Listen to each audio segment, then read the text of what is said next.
The chapter is celebrating differences. Each one of us is unique and so is everyone's contribution to this universe. हर एक इंसान अलग है दूसरे से, तो यूनिवर्स में अपने सराउंडिंग में वो डिफरेंटली कंट्रीब्यूट भी करता है. Ashia wanted to watch the school basketball event and was therefore planning to reach the basketball court next day to the ground. उसको बास्केटबॉल मैच देखना था, तो वो प्लान कर रही थी कि हम नेक्स्ट डे किस तरह से कोर्ट तक पहुंच सकते हैं. उसको अपने क्लासमेट्स का हेल्प चाहिए था. क्यों? Because she was paraplegic after an accident that took place a few years ago, living her confined to the wheelchair. कुछ साल पहले उसका एक्सीडेंट हुआ था, जिसकी वजह से उसका कुछ बॉडी पार्ट्स पैरालाइज्ड हो गया, तो वो व्हील चेयर तक सीमित रह गई. अब उसको व्हील चेयर का ज़रूरत पड़ने लगा था. तो सब काम के लिए, फिर कुछ काम के लिए उसको अपने फ्रेंड्स का हेल्प चाहिए था. तो उस सुबह आशिया मैच नहीं देख पाई क्योंकि उसके क्लासमेट्स उसका हेल्प नहीं किए. और ऐसा पहली बार नहीं हुआ है, बहुत बार पहले भी हुआ है ऑन सेवरल ओकेजन्स, जहाँ पर वो लोगों से हेल्प मांग रही है लेकिन कोई भी उसको हेल्प नहीं किया. Ashiya quite often used to feel isolated. उसको अकेलापन सा फील होता था और उसको रीज़न भी पता था कि ऐसा क्यों होता है, क्योंकि बाकी किसी को फ़र्क ही नहीं पड़ता था कि वो कैसा फील कर रही है. What makes a street specially abled person differently? She would repeatedly tell herself that just because her legs don't function, people think that her brain ceases to function too. Ceases मतलब stop.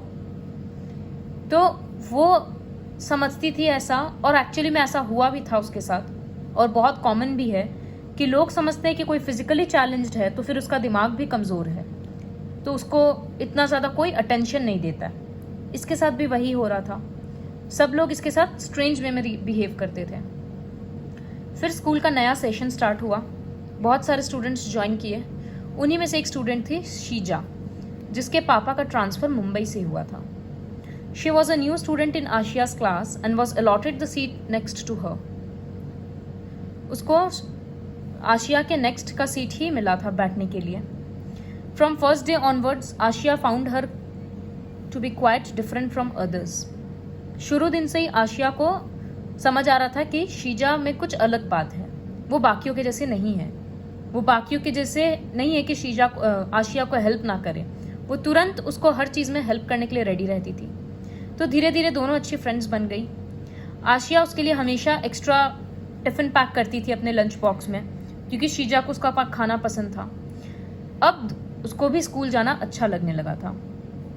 Sheeza एक दिन notice की कि Asia is a gifted painter. वो painting बहुत अच्छा करती है.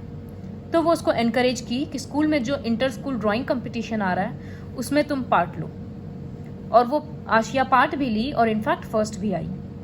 Slowly Ashiya's other schools and classmates started to change their outlook towards her.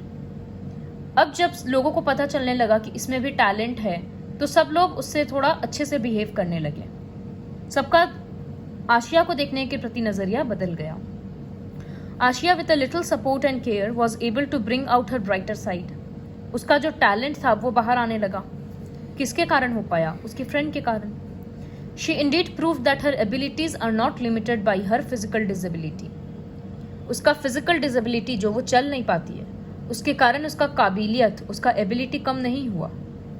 It's time that we change our perception and get ourselves strengthened by others uniqueness. दूसरों का unique quality हम लोगों को एक जैसा, उससे हम लोगों में यूनिटी आना ज़रूरी है. जस्ट बिकॉज किसी इंसान में दूसरा क्वालिटी है या दूसरा तरह से बिहेव करता है वो, इसका ये मतलब नहीं है कि वो हम लोगों से अलग है. So what is the moral of the story? It is enriching to accept, love and respect others differences. Tips of virtues. Empathy. Empathy मतलब दूसरे को प्रॉब्लम्स को समझने का क्वालिटी का फीलिंग. कोऑपरेशन होना चाहिए. दूसरों के प्रति रिस्पेक्ट होना चाहिए. Acceptance of dissimilarities. हम लोगों को एक्सेप्ट करना चाहिए कि हर कोई अलग अलग होगा और अलग अलग है. और success. Now what you have to do is you have to complete B, C, D and E on your own and WhatsApp me the photos.